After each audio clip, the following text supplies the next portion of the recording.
May limit na pala. Kaya hindi kami pwedeng bumili ng marami. Ay, mahirap tong itulak kasi bigat mga guys. Si Damla, naghihingi siya ng ice cream pero sobrang lamig na panahon, winter kasi, so hindi namin siya bibigyan ng ice cream. Tama. Sunduin na natin si Damla. Ay, hindi pa pala. Kasi maaga pa. Maglalakad-lakad muna kami. Bis oral da dola siya.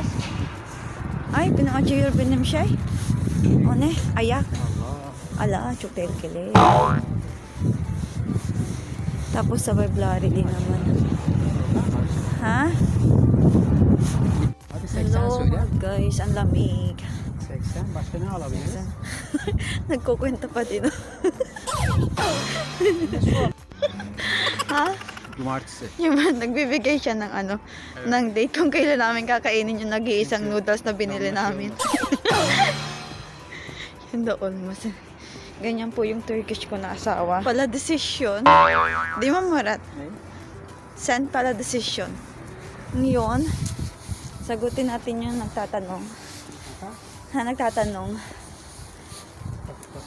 kung saan ko doon nakilala yung asawa ko. Yes. Nakilala ko siya sa isang app, pero yung app na yun, wala na siya ngayon guys. Kahit anong search ko, hindi ko na nakikita. Siguro nabura na, kaya wala na. Banana.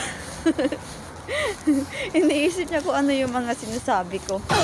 Ngayon, wala na yung na yun. App na yun, hindi niya na makita. Pero madami pa namang app na makikita nyo. Doon na lang kayo maghanap. Siyempre, mag-iingat pa din kayo kasi baka kakahanap nyo, iba yung nahanap nyo dyan. Madelikado pa yung buhay nyo. Ingat-ingat din. Ang dami ng mga tao ngayon. Kasama na ako. Ayun. Ingat-ingat lang din lagi. Kilalanin muna bago yes, I do. Yung mga Turkish nananakit ba? Hindi naman nananakit. Ay, hindi. Depende pala sa tao. Depende sa swerte mo. Kasi yung akin hindi naman nananakit. Ang tahimik niya lang. Ang boring niya nga kasi hindi ko makaaway. Ayaw ng away. Ha? Nanay, tatay. Şarkı dilo. Nanay, tatay.